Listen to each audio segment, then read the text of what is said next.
Are you going to ask me to dance? One last time. Are you going to say yes? Welcome to MsMojo, and today we're counting down our picks for the most titillating duos from historical TV dramas that make us wish we were born a couple of centuries back. Be warned, there are spoilers ahead. By all means, but believe in me.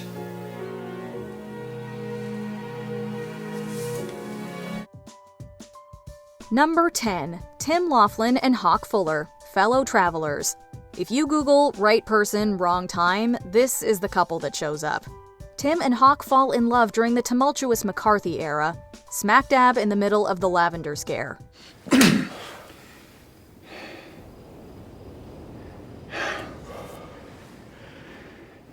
Take your pants off. Any ordinary melodrama would have them risking their lives to declare their love. However, Fellow Travelers keeps it real, even if it breaks our hearts. Sure, there are enough swoon-worthy and downright erotic moments to liven up their romance. However, an inherent power imbalance, the threat of being exposed, and the risk of being hunted down for who they love casts a dark shadow on our characters. The army made a man out of my Skippy. Yeah, it did. Nevertheless, it wouldn't be fair to call their relationship toxic. They were simply failed by the times. He was the man I loved.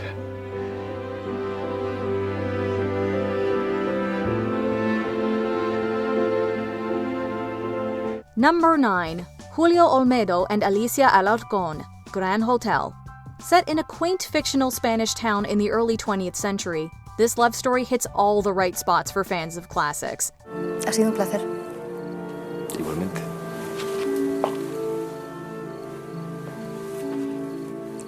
No, no me gusta fumar.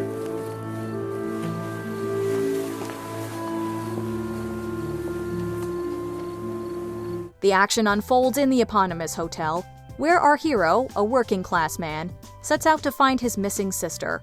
In a Titanic-esque turn of events, he catches the eye of Alicia, daughter of the hotel owner, who's engaged to the manager. Bueno, estaré yendo y viniendo. He de reconocer que tenía razón, señora. Este hotel está siendo mucho más interesante de lo que esperaba. Alongside their sizzling romance runs a vein of mystery as the secrets of the establishment come to light. Gran Hotel does a fantastic job of evoking an enigmatic ambiance, which makes Julio and Alicia's partnership even more exciting.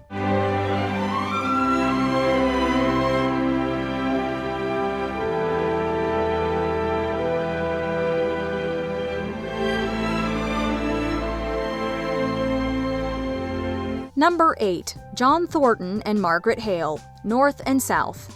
If the title of the show didn't already make it obvious enough, this is a tested and true tale of enemies to lovers.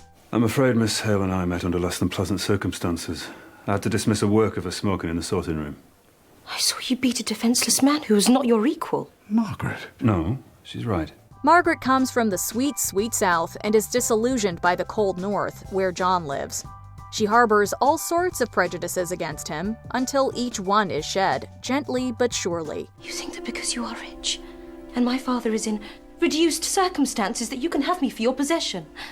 I suppose I should expect no less from someone in trade. I don't want to possess you. I wish to marry you because I love you. You shouldn't, because I do not like you. Unfortunately, love is far from just a personal affair. There are issues of social standing, class divide, and disapproving family standing in their way. Still, John and Margaret persevere until they find the perfect middle ground, making us shed a million tears along the way. You must have to disappoint so many men that offer you their heart. Please understand, Mr. Thornton. I do understand. I understand you completely. Number 7. Queen Charlotte and King George, Queen Charlotte, a Bridgerton story. We never knew we needed this as much as we did until we got it. The prequel to the Bridgerton series gives its queen a worthy romance of her own, and it is truly royal. I'm George. I am deep, please. Your Majesty.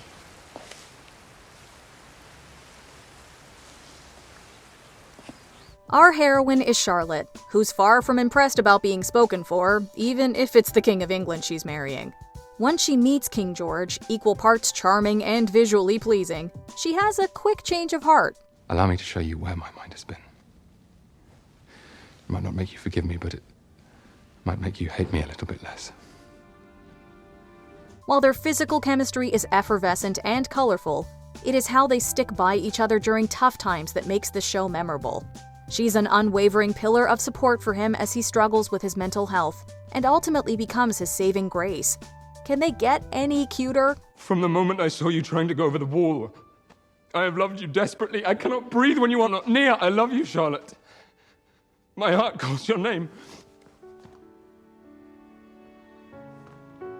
Number 6. Jack Dawkins and Lady Belle Fox, the Artful Dodger. The fiery tension of an age-appropriate teacher-student dynamic melts into a gentle romance for this couple. Jack Dawkins is a crafty pickpocket-turned-speedy surgeon in the land down under. He's got showmanship going for him, but formal education, not so much. And yes, perhaps I am the wrong horse, because I'm not in a position to help you. Certainly not after tonight, not after the actor failed to perform. But you could have been. With my influence, head surgeon. You would have made quite the team. Lady Belle, an infinitely more well-read upper-class woman, wants to follow in Jack's footsteps. The only problem is, she'll have to tackle the patriarchy while he takes a lesson in feminism. You've got two options. I yell guards and you get hanged. Not ideal. Or you make me the first female surgeon and I keep your secret. That, or the news. Jack grills her to no end until they're on equal footing and she's got banter for days. At the same time, the two understand each other like no one else can. Theirs is a courtship of mutual respect and adoration, and it'll leave you wanting more. But when I wake up in the mornings, all I can think of is you. Number 5. Catherine the Great and Peter III of Russia, the Great. To kill or not to kill, that is the question. These two straddle the line between love and hate with comical dedication.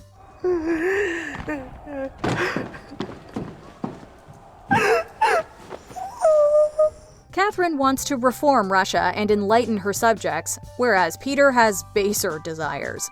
One moment she wants to end him for good. The next, she's seeking him out for pleasure. At the same time, Peter starts to indulge in intellectual activities to earn Catherine's interest, even if it's wildly out of character for him.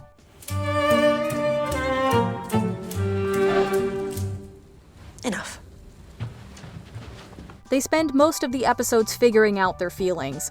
While they rarely get to a clearly defined conclusion, glimpses of their affections constantly peek through. Catherine and Peter's relationship is far from perfect. He does cheat on her with her mother, but it is explosive indeed.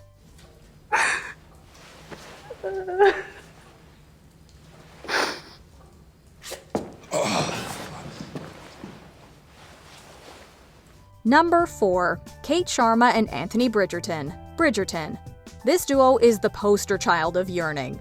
When Anthony, the 9th Viscount Bridgerton, starts looking for a wife to settle down with, Edwina Sharma appears to be the perfect match. However, deep down in his heart, his emotions are stirring for her elder sister, Kate.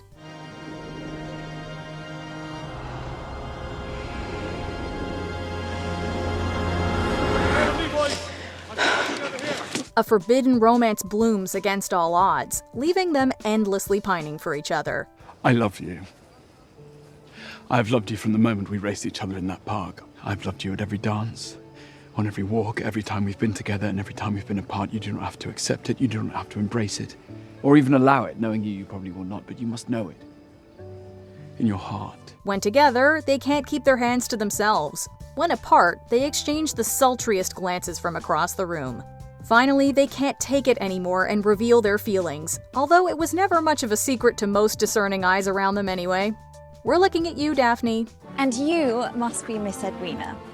No. This is her sister, Miss Kate Sharma. Forgive me, Miss Sharma. I am entirely flattered, Your Grace. Number 3. Ross Poldark and Demelza Karn, Poldark. If you're looking for an idyllic romance where two people only have eyes for each other, this is not the show for you. Ross meets Demelza when she's very young and he hires her as a maid. When she's older, she pursues him romantically, but he's haunted by the memories of his once beloved Elizabeth. Do you suppose that she ever seriously meant to marry George? Surely it was just a trick to get you to declare your hand. I have no idea what she intended. Still, it worked, did it not? Before those feelings are resolved, Ross and Demelza rush into marriage. Immediately, it is frowned upon, and Demelza is denounced as a social climber. Ross. All these months, you've had nothing from me except doubts and mistrust. I thought you deserved better. Thrust into high society, she realizes she has much inner work to do, which becomes evident when she steps out on Ross. However, what matters at the end of the day is how they always find their way back and choose each other. But strangers who know every inch of each other's skin. So perhaps we should begin again from there.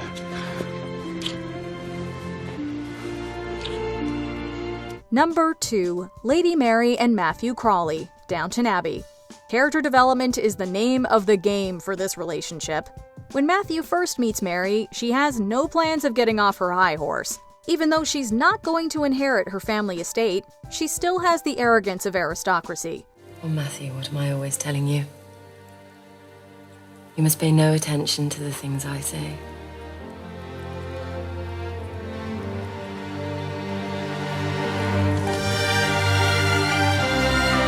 Naturally, she's constantly at odds with the middle-class chap Crawley.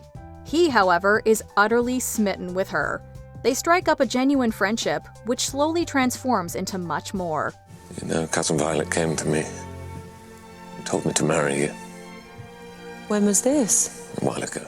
Thus starts their sweeping romance that goes on to endure war, love triangles, and even the Spanish influenza. But apparently, not a car crash. It's still too soon. There. Will that convince you? Convince me again.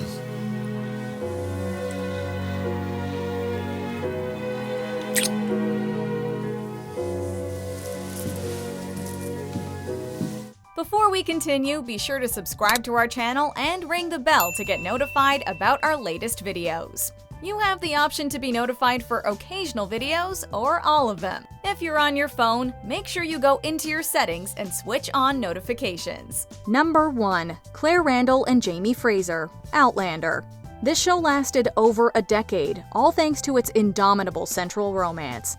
When Claire unwittingly travels back in time, the only way she can survive is through a marriage of convenience to Jamie. I have not done this in a very long time.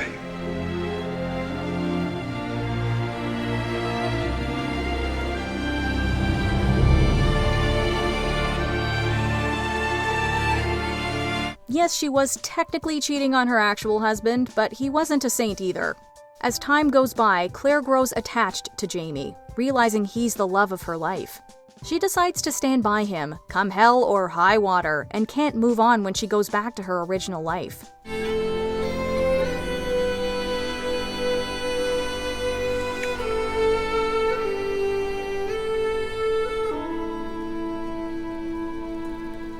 As fate would have it, they wind up back together and are determined to hold on to each other forever. If Claire and Jamie can make their relationship work, your partner can at least text you back. I'm sorry, Your Lordship. I asked him to wait, but the gentleman insisted on...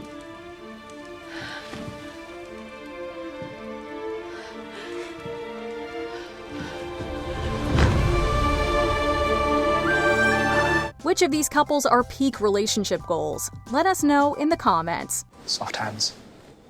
I remember that from when we first danced. I remember how much I hated you, and yet you could dance.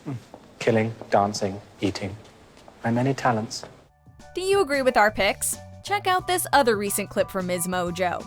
And be sure to subscribe and ring the bell to be notified about our latest videos.